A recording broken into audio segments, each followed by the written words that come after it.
So earlier today, we received a video with some of the members of the Monster Hunter team where they went over some of the community feedback that they received during the open beta period. And in that video, they also talk about how they're going to be implementing some of that feedback in the final version of the game. Now, there's already a live reaction to this particular video in my channel, so if you guys want to check that out, you can watch it right now. However, I figured I would also do a bit of a summary going over all of the points that the developers addressed during this particular video. So without any further ado, let's get things started. Now, naturally, I think that it's in everyone's mind that one of the biggest points of contention of the open beta was, without a shadow of a doubt, the performance, and this was the very first thing that the team decided to tackle in today's discussion. So during this particular segment, Yuya Takuda, the game director, went ahead and talked about how on the PlayStation 5 there's going to be two different graphical modes that the console is going to support. I believe that it is going to be the same case for the Xbox Series X. It's also going to have a mode that supports graphics and another mode that is going to prioritize frame rate. And in these situations, what's going to happen is when it is prioritizing graphic, the actual resolution is going to be 3072 by 1728. Now, you guys will notice that this is not 4K resolution, but it is being upscaled to 4K, and it is still a fairly high resolution. It is kind of close to 4K enough that probably most people won't even notice that much of a difference, but it is going to be targeting 30 FPS. This is the quality mode that we are used to. And then he also talks about the frame rate mode, which is going to be targeting 60 FPS, and it is going to be running at 1920 by 1080. Now, some of the differences in regards to this is that the version that we've played on the open beta was being upscaled by checkerboard rendering, whereas the final version of the game is going to be upscaled using AMD FSR. Now, AMD FSR is not as good as the LSS, obviously, but we are talking about PlayStation and Xbox. I think that on the Xbox, it's also going to be using FSR. Yep, because the GPU on the Xbox, I also believe that that is AMD. So, obviously the consoles can't use the LSS, but the best that they can do is AMD FSR. And AMD FSR has been getting some improvements on the PC side of things. I don't know exactly how it's going to work out on the console side of things. But, we are going to be getting AMD FSR upscaling as opposed to just checkerboard rendering, which is what we had during the open beta, and that should make things look a little bit better. Then they showed us this video.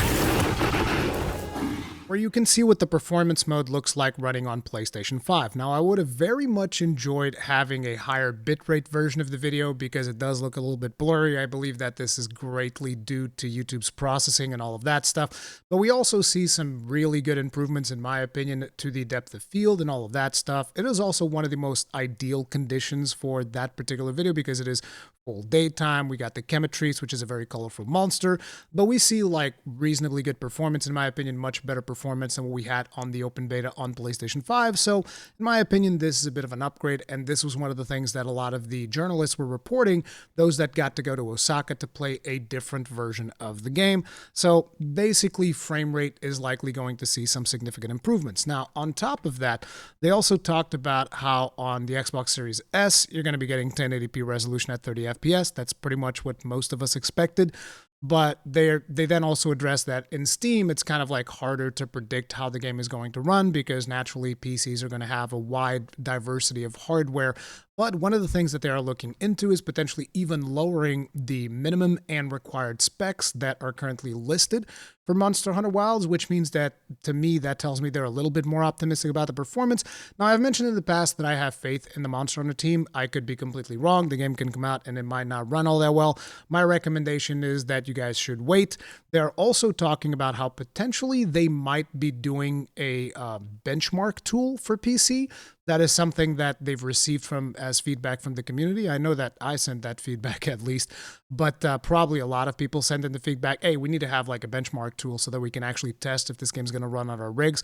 And in my opinion, that is one of the best things that they can do in regards to the performance, because without a benchmark tool or without a second beta, which we will talk about a little bit further in the video, it is going to be very hard for people to determine whether or not the game is going to be running well on their machines. Like I said, I'm going to be playing it regardless, and I will will give you guys my report when that time comes. Now, moving right ahead, obviously one of the next points was the hit stop. A lot of people complained about the lack of hit stop. I talked about this in a previous video. How one of the reasons why they lower the hit stop is because apparently a lot of players in the West actually complained about Monster Hunter World being a little bit too meaty and the combat was a little bit too heavy with the hit stop that it had, and therefore they did changes for Monster Hunter Wilds. So Yuya Takuda was actually very happy when he received the feedback from the open beta. They're like, actually, we want hit stop. What do you mean?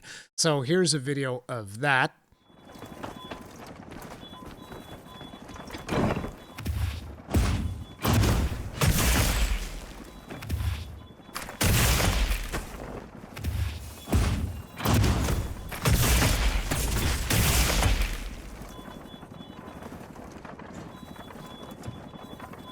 And as you can see, that is actually significantly meatier than what we had in the open beta. And it is not just for Greatsword, which is what is shown in that video. It is pretty much across the board for all weapons, but that is the one that they chose to show. Now, another thing that is actually a point that I'm not a big fan of, but they are reducing the effect of friendly fire. But the interesting thing is, I almost feel like a lot of the players that, oh, we don't want friendly fire, it's almost like monkey paw, curls. Because what ended up happening is, even though they removed the possibility of players being launched by hammer, which was actually in a way had a bit of a positive effect if you wanted to do like aerial attacks and you could actually coordinate with other players to do things like that. And now you just get knocked down. Here's the video of what that looks like.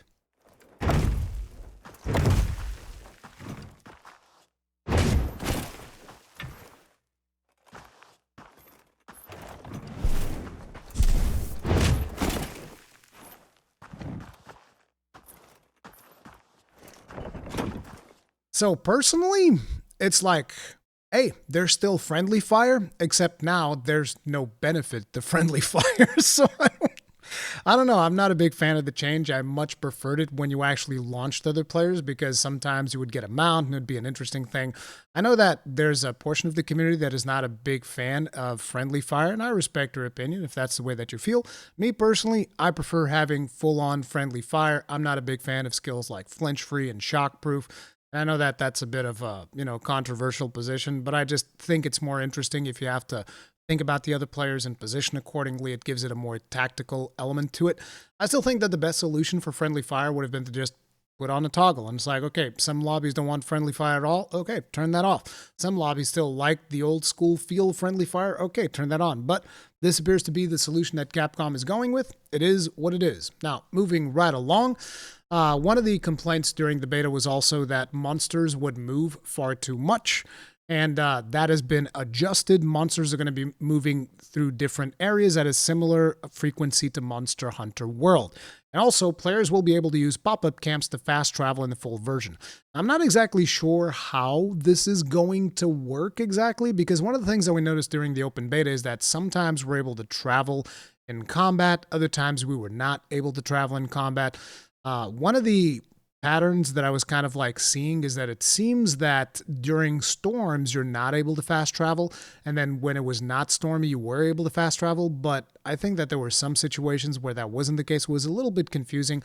But again, it was a beta, so we can't draw too much from that. One of the things that I thought was interesting is that if you consider that you can use pop-up camps, because it was specifically brought up by Takuda-san, that when the monster runs away, if you position a pop-up camp strategically, you'll be able to teleport to that pop-up camp, which is going to be close to the nest of the monster.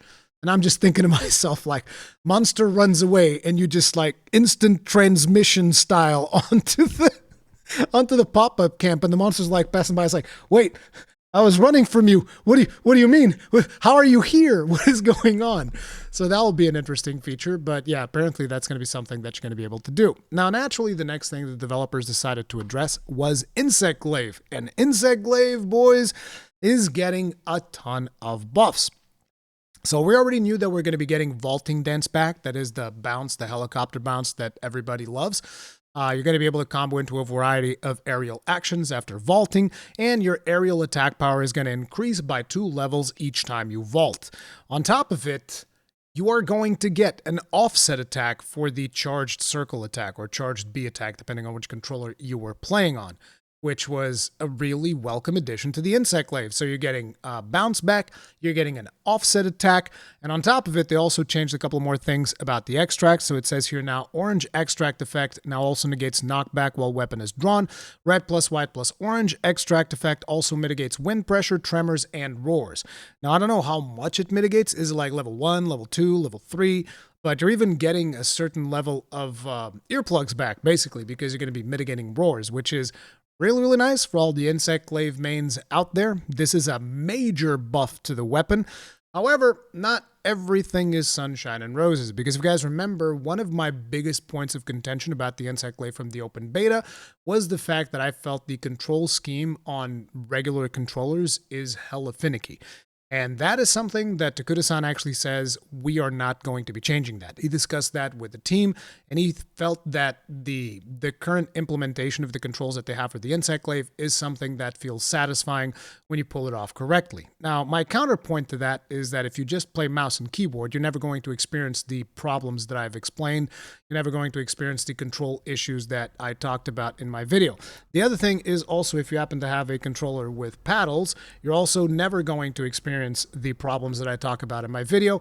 So in a lot of ways, to me, it just feels like it's unfair to players that don't have better hardware, because they're going to be struggling with what I would consider to be much more inferior controls, and people that have controllers with paddles are going to have a much better experience because you can just bind triangle and circle to your paddles, and that pretty much solves the problem entirely once you get used to that particular muscle memory for the Insect Glaive. Same thing on PC. If you have controllers with paddles, you can solve that issue, and if you're playing with mouse and keyboard, you're never even going to know that the issue was a problem to begin with. So that is my opinion. I disagree with Takuda-san's take here, but this is what he had to say in regards to the control scheme of the Insect Glaive. So you guys might want to get used to the way that it works, or maybe invest in getting some paddles for your controllers if you happen to be an Insect Glaive main, because that is going to make your experience significantly better. But that is just one man's opinion. You can check out my Insect Glaive video if you want to know more, because the controls are not changing. There was a video for the Insect Glaive, so I'm going to be showing that now.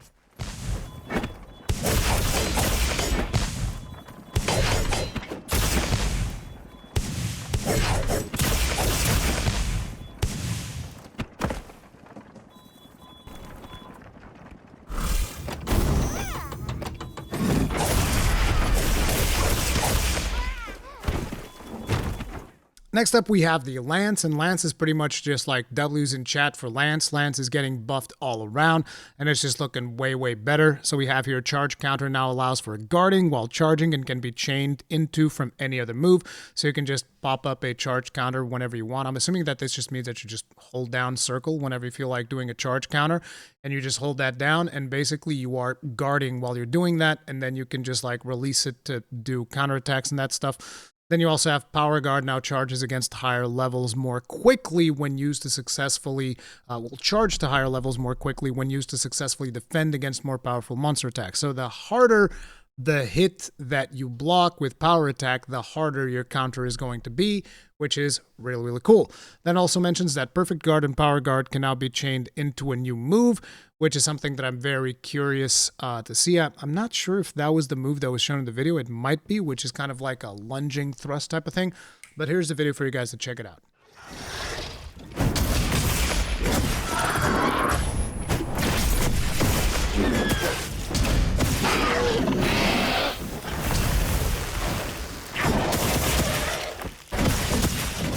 And from the Lance, we went straight into the Switch Axe, and Switch Axe is a bit of an interesting one. I'm not exactly sure that I agree with everything that is said here about the Switch Axe, but basically it's just mega buffs, super buffs for the Switch Axe.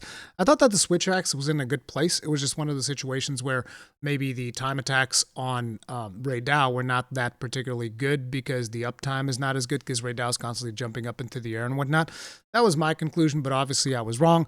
And here the developers say various adjustments made so that switching the sword mode after building the axe mode gauge feels more satisfying. I'm not sure if that means that it charges faster or what the deal is. And then they also say that parameter improvements to various moves, including full release slash, which is an interesting thing because I thought that full release slash feels really, really good. to use, like for the few times that I've used switch hacks in the open beta. I have seen some people complaining about it, so obviously this thing is getting buffed. But on top of it, this one's a little bit more contentious to me, which is knockback is now negated when using full release slash. And I know the community is a little bit divided on this one, because basically what that means is you can now do full release slash, and when you start charging it, you can hyper armor through attacks. And I'm just like, not sure how I feel about that. Should we just be giving hyper armor to all of the big hitting moves of every weapon? Because the longsword has the same thing, right? Whenever you're doing the final hit of the big longsword combo after the Helmbreaker, that also has hyper armor and is all, you can just do that, go through attacks and stuff. And I don't know how I feel about that. I'm not even saying, oh, you should remove it at 100%. I'm just genuinely conflicted because, if we're just going to make it so that most weapons are going to be able to hyper armor through monster attacks, I feel like we lose something. Because in my opinion, the big attacks like full release slash, this is an attack that you wait for a big opening to perform. It's not an attack where you go like, aha, I'm going to use it. Even though the monster is doing stuff, I'm just going to power right through it. I don't know. Feels kind of weird to me. You guys let me know what you think about it. Here's what the video of that looks like.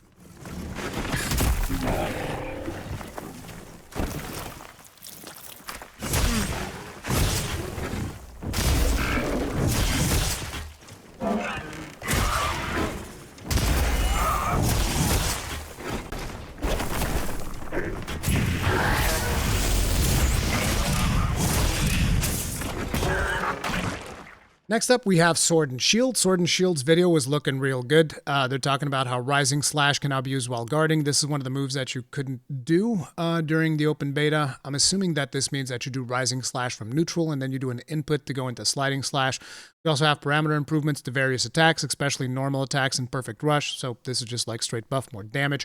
Improve the responsiveness of the mobile chop and side slash combo, as well as guard slash and Perfect Rush, as well as improve the evade effectiveness of backstab and sliding swipe. Now this, I definitely agree that needed to be done, because a lot of the times I would do backstep, and I would still get hit, and I was like, I don't know, it feels like backstab could probably get a couple of more invincibility frames. But anyway, here's the video for Sword and Shield.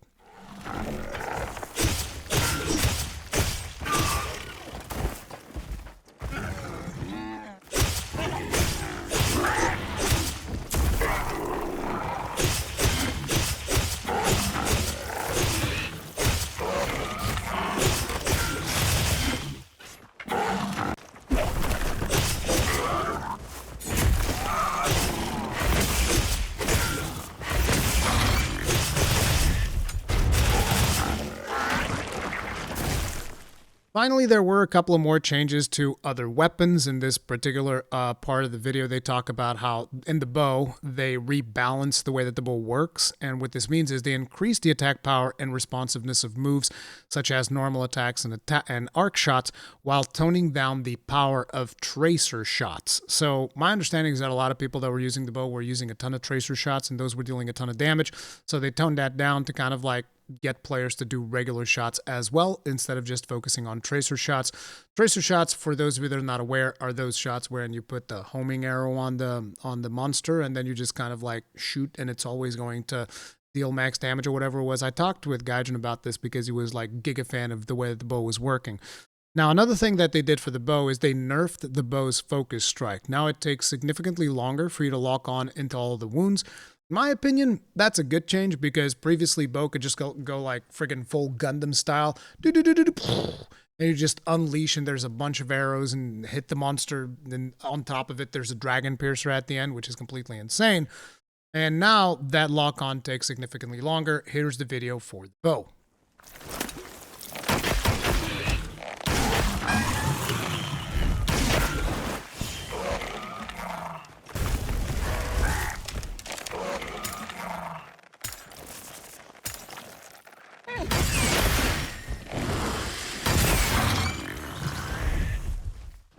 Finally, there's also mentioned here in the slide, they didn't really talk too much about this, but they talk about wide-ranging adjustments to skill and elemental values to balance for full game content, including endgame, which I think is a good idea, particularly when it comes to elemental values, because elemental always ends up being somewhat disappointing. And even in the interview that I did with the developers, I was not like the biggest fan of their response. Like, oh, we're looking at what we want to make sure that elemental is properly balanced, but we don't want to force you to use elemental, which I get it. I'm just very scared if we're going to go into another game where, okay, the meta is you just stack raw damage and that's the only thing that matters. I'm hoping that things are going to feel a little bit differently, and they might because of some of the things that we're going to be talking about a little bit further ahead here. They also talk about how there's overall adjustments to hit detection and low damage output compared to past Monster Hunter titles. My interpretation here is that potentially some weapons that they felt were underperforming in other games, they're going to be bringing those up to snuff. So that is the idea there. During this particular segment was also mentioned that the hunting horn feels a little bit too powerful when it is used as a offhand weapon, kind of offhand weapon, support weapon, whatever you want to call it. But basically, the developers felt that a lot of players would be very much incentivized to always bring hunting horn as kind of like their secondary weapon because of the buffs that it was doing to the whole party. It's not even for the individual buffs for the player, but the buffs that it does for the whole party, it was just way too powerful. So what they're doing is they're buffing how much it affects the hunting horn user, and they're lowering the power of those buffs like attack up L and all of that stuff. They're lowering how much those affect the rest of the party. So it's still very good for your party, but it is not going to be as powerful as it was in the open beta. So a little bit of a nerf to the support capabilities of the hunting horn. I think that overall that might end up being a good idea because we've already seen a lot of people, concern themselves over using it as a pocket horn. I personally still think that is way too much maintenance to carry around a hunting horn, do all of the, music, and then put the hunting horn away, swap to your main weapon. I think that that's too much of a hassle, but I can see some more degenerate hunters resorting to that type of playstyle, and the developers are trying to curb that type of behavior. But it was interesting that they've mentioned it specifically for party buffs. So it's not even because of individual player buffs. It was because it was just way too powerful in a party setting. So that was interesting to see. But, basically, I still think that if you want to play the hunting horn, you definitely should because the hunting horn is a fantastic weapon. And I think it's still going to be a fantastic weapon to bring with you on your team's hunts. Next up, they talked about the new skill system changes in weapons, and they showed us a weapon that basically starts out only having speed sharpening and then eventually goes down to having speed sharpening and critical eye as you go deeper into the tree. And one of the things that we notice is that critical eye only has 5 levels in this game. And one of the things that it got me thinking is I feel like you definitely are going to have access to less offensive skills this time around because the fact that all of those offensive skills are going to be present in weapons, whereas armors are going to have more generic skills. We already talked about that. They confirmed that again. But I really think that this is going to be an interesting thing because you're probably not going to be able to have, let me get maximum attack up, maximum critical boost, maximum weakness exploit, maximum critical eye. I don't think you're going to be able to do that this time around. And that is one of the things that I'm the most excited for. I want to see players actually figure out, I need to figure out which skills I'm going to be using because I'm not going to be able to get all of the usual suspects that everybody always wants. So that will definitely be an interesting thing to see. It could also turn out to be one of those monkey paw curl situations where I'm going to be like, I can't get artillery in my gun lance. But that will be an interesting problem to tackle when the actual game comes out. I'm super excited for the fact that there's likely going to be less offensive skills all around. I've talked about this at length in the past, how I feel like Sunbreak was completely ridiculous with us having like 10 pages of skills and all of that stuff. But it was interesting to see the way that it's going to work on here. So you're going to be going down the tree, you're going to be collecting some skills along the way, and then you're going to have slots in your weapon that are going to allow you to upgrade those skills. And you can see here that eventually this weapon has potential to have 3 slots because there's 3 dashes there. And, we'll have to see what this turns out into the final game. Probably in high rank, these weapons will have more skills and whatnot. But the weapon that you choose is going to give you a specific set of skills. And I find that interesting. We'll see how it actually pans out in the final version of the game. And anyways, for the final little bits, they talked about the whole thing about the blocking faces. I don't know if you guys remember, there was a bit of some Reddit moments where people were talking about, oh man, I made my character all pretty, and then whenever I put up the shield, she goes like, ah. So that was interesting. They say that they're going to fix that so that characters don't look quite the change in the character's face is not quite as drastic, but they still want the character to kind of like express something when they're holding up a shield, which I think is a good thing, but that's going to be changing. It's not going to be the way that you saw it in the open beta. They talked about the multiplayer system. They basically, one of the most important things I feel like they talked about is that there are going to be private lobbies, which is something that I had already said. There's probably going to be private lobbies. There's no way there's no private lobbies. There's also going to be squad system, which we had in Monster Hunter World, which means you can grab a bunch of people that are going to be in your squad, and then they will automatically join your squad lobby. So that's going to be a feature that's going to work like that, but you still have the whole environment link and party link. I have a whole video explaining how that multiplayer system works. You can check that out in the channel. And finally, the big question was, are we going to get a second open beta? And this is a very important topic to talk about because, number one, there was no confirmation, no official confirmation of a second beta, which is interesting.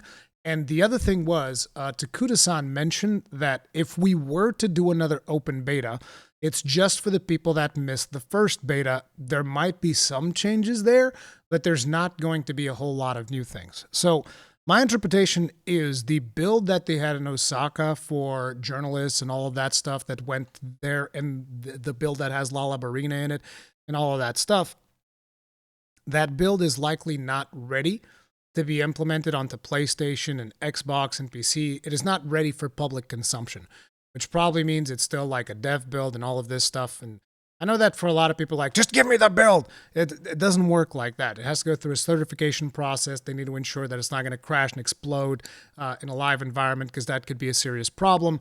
So, you know, that build is not ready for public consumption. So likely if there's a second beta, it's going to be the same build we already played, which is not going to have the performance fixes that they talk about in this presentation. And we already know how this works. A lot of people get their hands on the beta, and suddenly, you know, everybody's like, wait, you said the performance was better. This is exactly the same thing, because it's the same build. So that could be a problem. So I actually don't know if we're getting a second demo for Monster Hunter Wilds. And personally, I'm fine with that, but I know that a lot of people didn't get a chance and they wanted to actually play it. And, you know, it is what it is. One of the things that I'm definitely rooting for, though, is that benchmark tool. I think that that is particularly important right now. And hopefully they'll develop that, because, you know, that way at least people will be able to figure out whether or not their rig's going to be able to play the game. So I'm hoping that Capcom is making somewhat of a priority of that. But for now, that's pretty much all of the information that we got. Did I miss anything, guys? Let me know in the comment section down below. I think we talked about everything that was mentioned in that video. Hopefully you guys enjoyed this summary. If you did, hit the like button. It really helps out. Thank you very much. And subscribe for more Monster Hunter Wilds updates, as well as anything else that I happen to be into. Recently, we've been playing a ton of Path of Exile 2, which is an absolute blast to play. So you can also subscribe for that. But yeah, for now, it's going to be it. Stay strong. Stay safe. Peace out.